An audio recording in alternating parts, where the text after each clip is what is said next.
Welcome back to Beers Up Sports Talk. Sebo in the house. Debo in the house. Let's just get right into the beers. I got some stuff I got to say, but let's just get into the beers. D, what you drinking?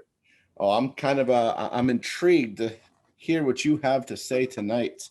So from Artisanal Brew Works, I'm back on that Warheads Extreme Sour. This one's a watermelon Warhead. You're like into the Warhead sour machine right now. It is very red. And yeah, I got a 4-pack before. I got another one today. So did you get a 4-pack of 4? A 4-pack of 4. I got one 4-pack, one of each. I like it. And how is it? I like the watermelon very much. Was the green apple, you wasn't my favorite of the 4, but I drank that before the episode, and now we'll see what happens. There you go. All right, and I am still with Abandoned Building. Must be nice. This is a double dry hop, double IPA. It is probably my favorite beer from Abandoned Building. Oh, nice. Color's great. All right, I need to address the elephant in the room, and maybe it's just my elephant, but we didn't have an episode last week. Well, we had an episode. And then we didn't have an episode. Well, your computer must have had like a bad episode. This is what happens when it's just two dudes trying to do a podcast, and I'm using a laptop from like 1965. But we've made some changes, and we're back on it. Now we just got to hope that we made some good changes. And so yeah, now we just got to make it happen. All right, let's get into the NFL. The Bills are on a bye, so we don't have to talk about them. Hopefully, they're getting healthy, staying away from each other, not getting COVID. The Packers had a game. Like everyone else in the NFL right now? Yeah, I'm just hoping they're just week off. I just feel like they're going to come back and everyone's going to have COVID. But let's talk about the Packers, because true to form, I take a look at them early in the game, and they're out there just doing their Packer things, just flying up and down the field, scoring points. I stop looking. I come back a little later, and they're losing. Take it away, D. All right. So I was going to do this for my last call, this portion, but this is something that is so far beyond the game itself. Marquez Valdez-Scantling, he makes a huge catch in overtime to get him pretty much into field goal range. Unfortunately, he fumbles in overtime on the 28-yard line, and basically receiving death threats. People are threatening him. Guess what? Grow up. It's a sport. I lived through Brandon Bostich with thing. People gave him death threats for that. You know what? I'm a huge fan. I have said some things about MVS that, he's not having a good season. All he does is drop the ball. But I'll tell you what, you will never hear me say he deserves to die because he messed up a football game. That isn't that big of a deal in the grand scheme of things. When we're talking about social justice, we're talking about the election, COVID. So yes, this could have been a last call, but we have to talk about this because this is right at the beginning, and I just felt like it had to be said. To the game, fell to 7-3. Turnovers were the fell to 7-3. I mean, it's still really good. Exactly. You fall to 7-3. We're still in third place and a shot at the first seed. Listen, turnovers killed them. First fumble. Turnover on the Indianapolis 39-yard line. Interception, Green Bay 35. Second fumble, Green Bay 28. Turnover on downs on Indianapolis 34. Third fumble, Green Bay 29. You're setting up a pretty decent Indianapolis offense with really good field position all game. J.K. Scott his punting game was off. I know he had a personal issue and almost didn't make it to the game. He had like a 34-yard punt that gave them the ball on like the 50. That can't happen when you're turning the ball over that much. The defense was awful. They were getting tired because we go 3 and out on the first drive. We go 3 and out on the second drive. Took a whole 3.5 minutes off the clock in those 2 drives. Mm-hmm. That's not going to do it. Yeah, again, they're 7-3. They're still in a great place. They're still in first place in the division. I'll say this. They're not getting blown out. And the games that they are losing, in my opinion, are games that they can learn from, right? You just mentioned a bunch of opportunities where they basically set up the Colts with good field possession and good opportunity to score points. And What I was mentioning was I took a look and I was like, wait a minute, it was 28-14 like 10 minutes ago, and now it's 31-28 the Colts. What happened? And like you said, boom, boom, boom, boom. Just 4 in a row, scoring points. And listen, Indy came out of the halftime on their first drive, and they ran the ball 8 straight times and went down the field. Now, they only kicked the field goal, but still, they couldn't stop them. And I don't know if it was from being tired, if they were just like, oh, we're going to stop them. But look at some of these third down plays where it's 3rd and 3. They're playing a soft zone 5 yards. They're 2 yards behind the first down sticks. These things are too easy. LaFleur came out today saying that can't happen. So he didn't say if it was on the coach calling that or if the players lined up wrong. There's, the other issue I've noticed with the Packers the last couple of weeks is maybe last year we were a big run team, ran the ball a ton last year. Rodgers is throwing the ball a lot this year. And Aaron Jones is there, and he's just not getting the ball. I think he had 13 rushes, and Jamal Williams had like 4. We should be running the ball 20 to 24 times a game, honestly. We had the game script for it. There was no reason for it. 4th and 1, they could have kicked the field goal or they should have ran it. I know people are going to say hindsight's 20/20, but they weren't expecting a run. right. That would have been the perfect time. I don't know. I'm not going to stress. Indianapolis is a good team. You had one of your tidbits like 2-3 weeks ago. Is Indianapolis for real? Looks like they kind of are. It looks like they kind of are. Here's what I'll say about the running game, and that's a good point. You draft who they draft? Dillon? They drafted AJ Dillon. In like the 3rd round, right? Yep. Plus you've got Williams, plus you've got Jones. Why draft a guy in the 3rd round and have these running backs on deck if you're not going to use them? Like I completely agree. Like I don't understand why you wouldn't run the ball. And I think teams can get a little bit too pass happy. They can get caught up in the fact that they're moving up and down the field without any problem. And you can sometimes just realize, oh, we got Aaron Rodgers, we can just chuck it anytime we want. And that's true. But the reality is, for those points when you need a couple of yards, at those times late in the game when you need to run some clock, you got to be able to run the ball. Yeah. And I'll just say this. The MVS stuff is bullshit, right? Like the reality is, have I wanted to wish death on some people that have beat my teams in the past? Like when they dominate us? Yeah. Maybe. And that's on me. But you don't go to their social, like, correct. If you're putting death threats on social media. Tear your ACL. I've said it. I'm a bad sport, but I would never call that person and be like, or not call them, but you know what I mean? Post on their social media, I hope you die because you cost me a game. I think it's so terrible. And I mean, it shows that there are really bad people in this world. Way to keep your language together. I'm trying, man. All right. All I'll say about the Bills, they didn't play. I hope nobody gets COVID. And all 3 AFC East teams lost yesterday. Yes. And Tua got benched. But we'll talk about that in a little bit. All right. Let's move to the NFL. What do you got first for me, D? All right. I have so many things. But no. Remember that time when I was like, man, it's really exciting that Jacksonville is going with Jake Luton. Yeah, I know you're drinking, but yeah, I'm ready. Don't make me spit up, man. What you trying to do? But I mean, can we get some Minshew Mania back? I get it. They're I know he's hurt, and I'm sure they don't want to put him back in. But Luton had 4 more interceptions yesterday, and he fumbled. Thankfully, the ball went out of bounds. But like, I know they're fighting for the first pick with the Jets, but I don't want to watch Luton. It's awful. At least Minshew will run around a little bit, do something crazy. At least he knows the offense, maybe a little bit. This is true. The one thing I will say is James Robinson on that team, that's a find. I hope he keeps it up because that's unbelievable. And if Hebert, Tyrod Taylor's lung doesn't collapse and Hebert doesn't get in there, I think Robinson would probably end up taking that. He's like the third best rusher in the league right now. Yeah, you're absolutely right. Jacksonville stinks. Luton stinks. Again, he was going against the best defense, but still maybe design an offense that doesn't have him taking too many high-risk shots or run the ball I don't know. But you know what? That coach, he stinks. Fire him. I hope he never coaches in the NFL again. The Jaguars stink, man. What are we talking about?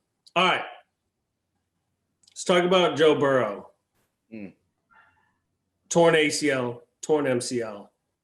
I'm going to say this. He was having a hell of a rookie season. Yes, sir. You cannot ask of your rookie quarterback with an average offensive line to throw 60 times a game and not expect him to get hurt. And I don't say that like to cast Blame. any like undue blame on the players, but like this, he's been throwing it 50 to 60 times a game, every game. Well, I think you got to factor in that Mixon has been hurt for a bunch of weeks now, and they've been going with Gio Bernard, which is fine, but he's not a workhorse. With Mixon in there, he was getting 17, 18 carries. Gio's not going to get that, and I don't even know what their next back is. I'm not going to lie. Like, I get it, and I feel really bad for Burrow, and obviously that looked like a pretty awful hit and kind of unlucky. But like you can't put your quarterback in there to throw 60 times a game when you're not very good, right? Because again, it's your O-line, it's your wide receivers. I mean, we already know AJ Green ain't trying out there. Well, he got the touchdown yesterday. Let me just say this again. We all know AJ Green out there not trying. Okay, I feel bad for him because now this guy doesn't really come back until the end of next year. Oh, Burrow, yeah. You know, I mean, he'll be back at some point early in the season, but they're probably not gonna rush him back out there. And again, for a team that's trying to improve and move forward, this is a huge step backwards, right? And like, I just feel bad for the kid.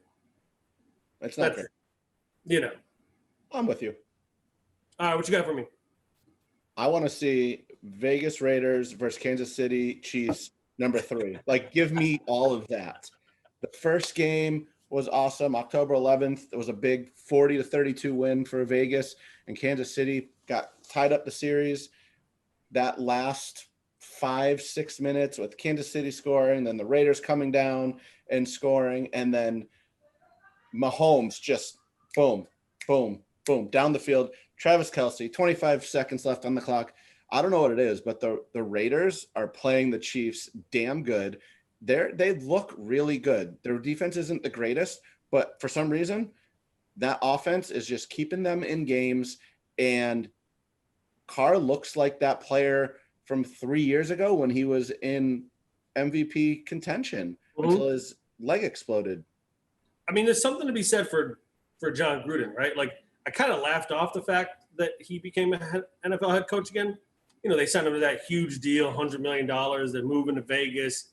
Can he do it? Last year, it's all right. He trades out Mac. They trade a ton of their players. Cooper, they trade Mac. Ton of draft picks. Everybody's clowning him. Looks pretty good now. Looks pretty good. And I don't know where they're going. I mean, obviously injuries could hurt a team, but like they're not getting any weaker. No. Right? And like as long as Carr continues to perform at this kind of level, they're going to be pretty good. And think about this. Aguilar had some pretty big drops last night, and if he doesn't, right. and maybe if he hauls those in, they win this game. Right. No, I totally agree. It's one of those things. I sat down to watch it, and I was like, I just fully expected the Chiefs to come out and dominate. So I did too, because they got beat, and then Reed talked about how the Raiders did like a victory lap on their bus. Right. Well, and half the Raiders defense was out all week with COVID. But they did that a couple weeks ago when their offensive line was, and they were still fine. I know. I'm just saying. But then they came out 6 plays, scored a touchdown, and I was like, oh, okay. And again, with these good teams, with these teams like the Chiefs, you got to score, and you got to score first. You got to hit them in the mouth, and then hope that you can keep putting points on the board. Yeah. Yeah. Give me that game all day long. Yep. All right. I want to talk about the trajectory for 2 quarterbacks drafted right next to each other. I'm sure you do. Well, here's the deal. I want Tua to be successful.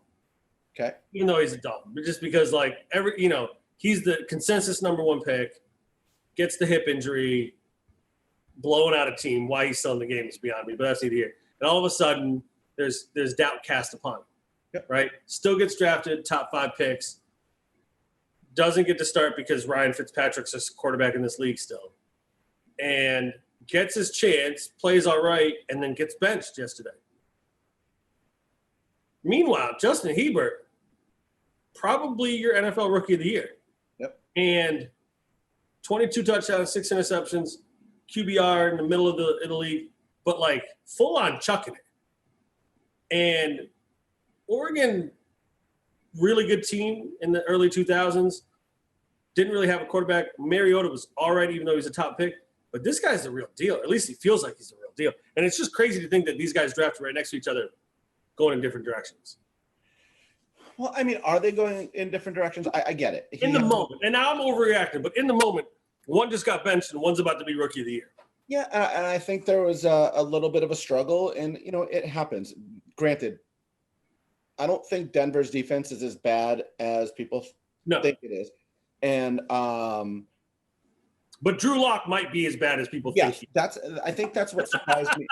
I think that's what surprised me more was that the defense let up so much, which they didn't really let up a ton, but, you know, they had a pick in the first, I think on the first drive, and I was like, oh, here we go. This is going to be shutout central. And no, like I'm surprised. To your point about Hebert versus Tua, yes, right now there's no doubt in my mind your Hebert is.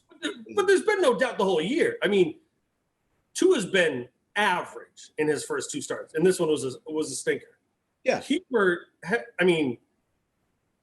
hasn't really had a stinker, and if his team could play defense, he might have a couple more wins. I think you're right. So I was smiling because I thought you were going to go with. Weren't Lamar Jackson and Josh Allen in the same draft? Yeah, but I still think Lamar Jackson's really good. And I think that there's something going on with the Ravens, whether it's – I mean, I know they've got a bunch of injuries, especially on the offensive line. And again, with that offense, you need an offensive line that is healthy, that is pushing the other team around because you need that space for that RPO to work. Yeah. I mean – if you look at what the Bills did this year, they literally went out and got like 8 offensive linemen and defensive linemen. But like they are big time they've loaded up these last couple of years on offensive linemen because I think what they realize is you got to have bodies to be able to throw in there if injuries happen or when injuries happen because they're going to happen. Again, the Ravens lost Ronnie Stanley, all pro left tackle. Like you lose that guy, you're struggling. Right. So like they've really started to go downhill the last couple of games. And now, I mean, they're in trouble now. That Dobbins, who finally had a breakout, like he looks like he's looked like the best runner and they gave him a chance to be, but now he's out COVID, like not close contact. He has the COVID. Mark Ingram has the COVID, which I don't know how Gus Edwards isn't on the. That guy's not real life. He's like a freak of nature. He's like a 275-pound running back. I don't really understand how he works. And then, I mean, let's talk about, so I think just because we had this conversation last week, but it didn't get posted for whatever technical difficulties happened. Easy there, killer. Easy. Yeah. Like Lamar, like they don't think Lamar's going to throw. They're double teaming Andrews most of the time. Who's he throwing? He's throwing to Hollywood Brown. He's not throwing it to Hollywood Brown because Hollywood Brown. Fair enough. Well, okay. So who can he throw it to? He can throw it to Brown. He can throw it to Bryant, who played yesterday. He can throw it to Willie Snead. Like, and then, God, I can't remember the other sophomore that came in with Brown. I don't even remember. Vikings. No, yeah. The fact that you can even think about this is good, but yeah, like they're not like he has no one to throw to. He doesn't have. So why would a team? This has been a Baltimore problem, though.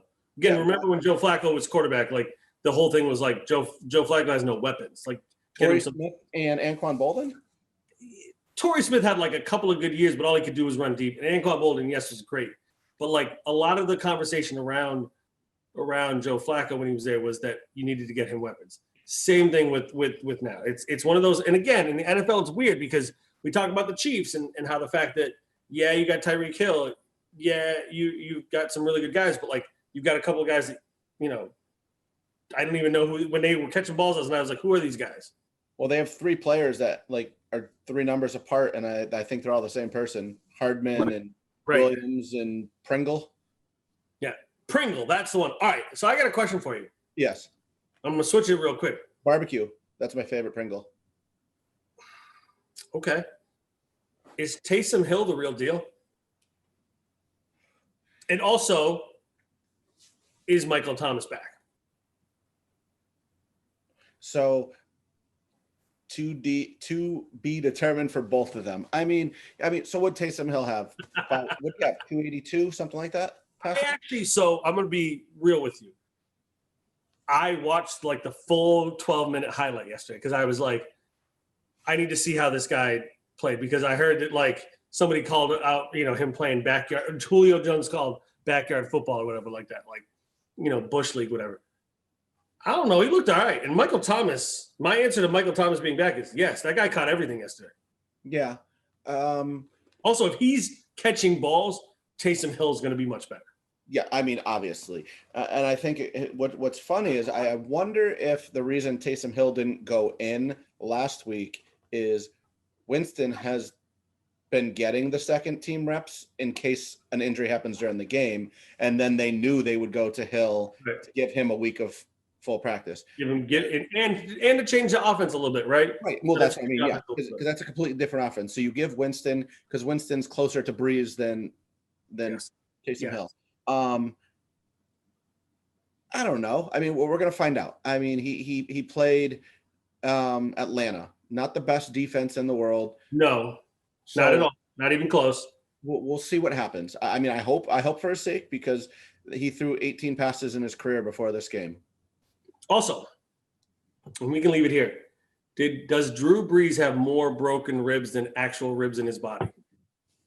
Because it's going up, doesn't it? I feel like he's got 17 broken ribs, and I don't know that you have 17 ribs in your body.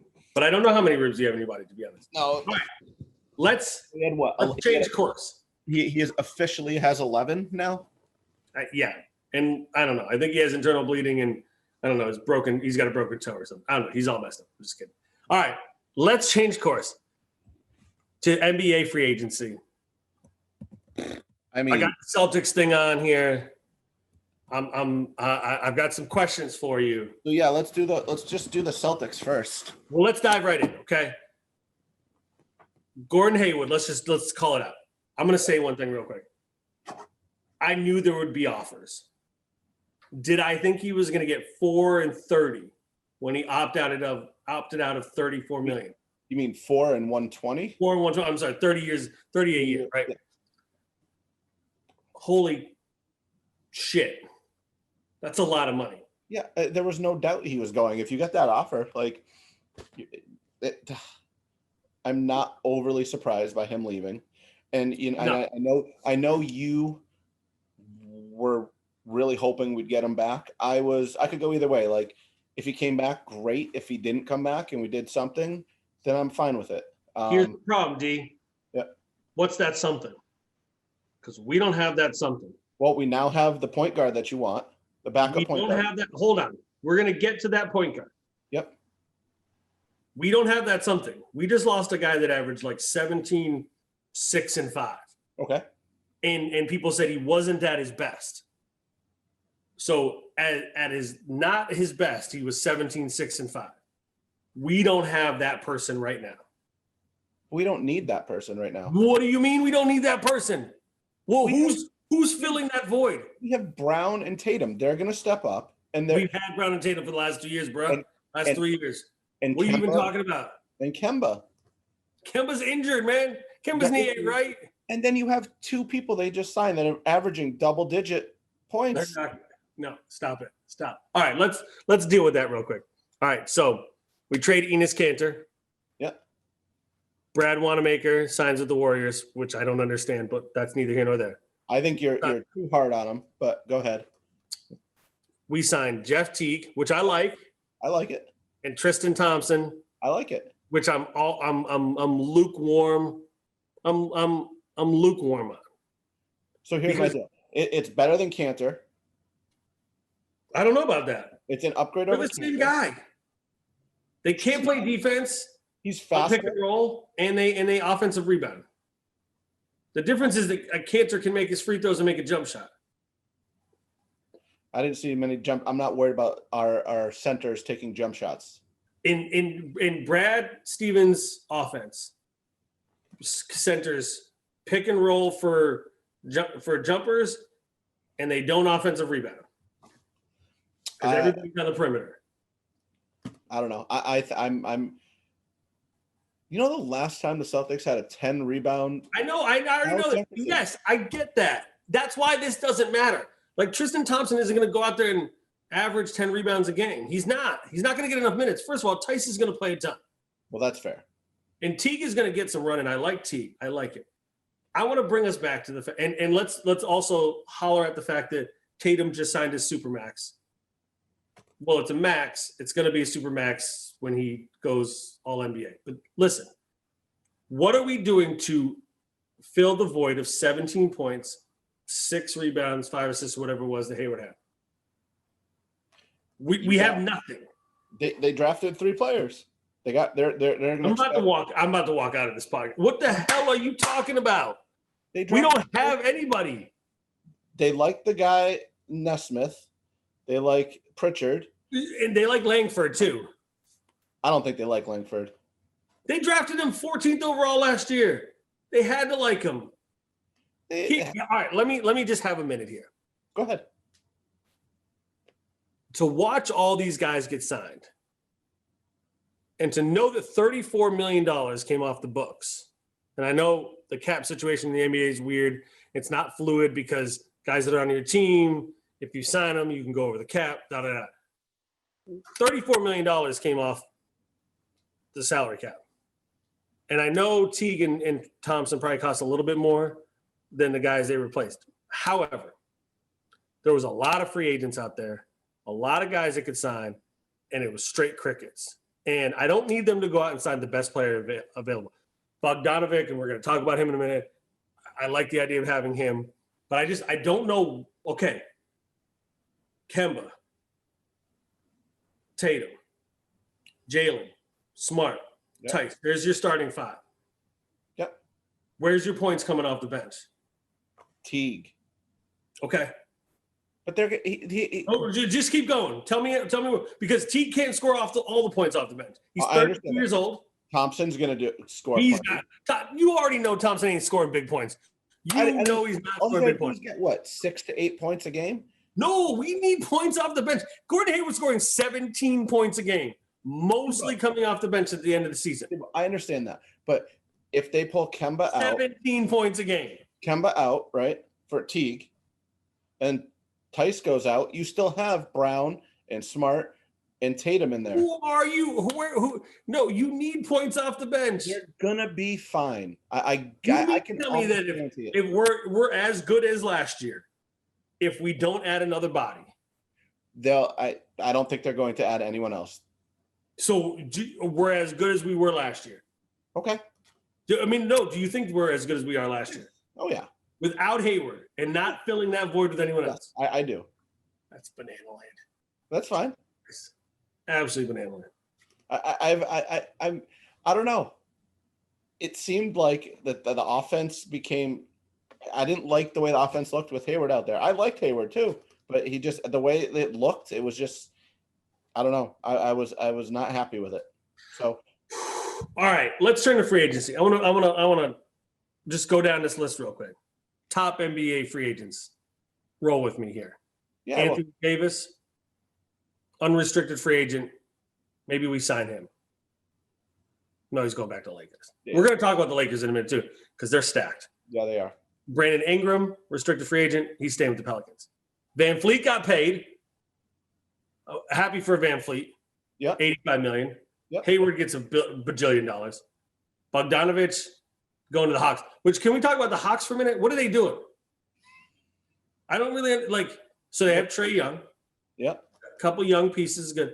They signed Rondo, Gallinari, which is crazy because like Trae Young doesn't play defense, but Rondo does. But Rondo's like 38 years old. Rondo, Gallinari, Chris Dunn, and the offer sheet for Bogdanovic. Like they're going to be like a 45-win team. I don't really understand it. But whatever. 45 win puts them in what, 5th place, 6th place I don't know. in the East? That's a good question. No, the East is gonna be rough again. This East year. is going to be monster, man. Yep. Joe Harris resigns with the Nets, but I can't wait. I can't wait for Kyrie Irving to sabotage that team. That's going to be great. I'm trying to think of any other of these. I'm looking at these picks right now. Also, Marcus Morris, 4 years, $64 million with the Clips. Like, that's crazy. All right. Ibaka went to the Clips. The Lakers signed Montrezl Harrell. Let's talk about the Lakers because they just loaded up. So they got Schroeder. Yep. Wesley Matthews. Yep. Montrezl Harrell and Marc Gasol. Yep. That's really good. Well, you forgot that Dwight Howard went to the Sixers. I'll take Marc Gasol. I know. Howard. Now, don't get me wrong. Dwight Howard on that team, you need guys that are just going to play defense and be annoying as hell, and that's what he does. Yep. But like Schroeder's over Rondo, yeah, they're loaded. So the question is, so they lose Bradley and Rondo. That's some really good defense that they lose. I know Bradley was Heat too, which pisses me off because they're reloaded too. Jay Crowder left the Heat to go to Phoenix to play with Chris Paul. It's going to take. I'm going to need a study guide. I'm going to need like flip charts, a whiteboard to figure out who's on what team when we do our breakdown in like 2 or 3 weeks. Because I'm going to tell you my winner of free agency, the NBA. Yeah, because folks got paid. We are in the NBA. Losing revenue because people aren't in the stands. They're not anticipating having people in the stands to start the season. Nope. The economy in general is and folks are getting paid. Gordon Heyward just got $120 million. Like, Marcus Morris just got a $64 million deal.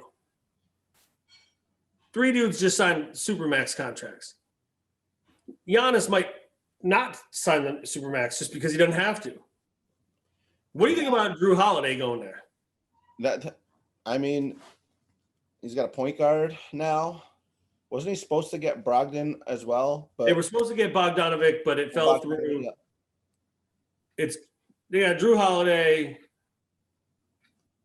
Middleton, they got Giannis. Yeah. I still don't think they make it to the finals, but I don't think that's. I think Giannis has to go somewhere where someone else.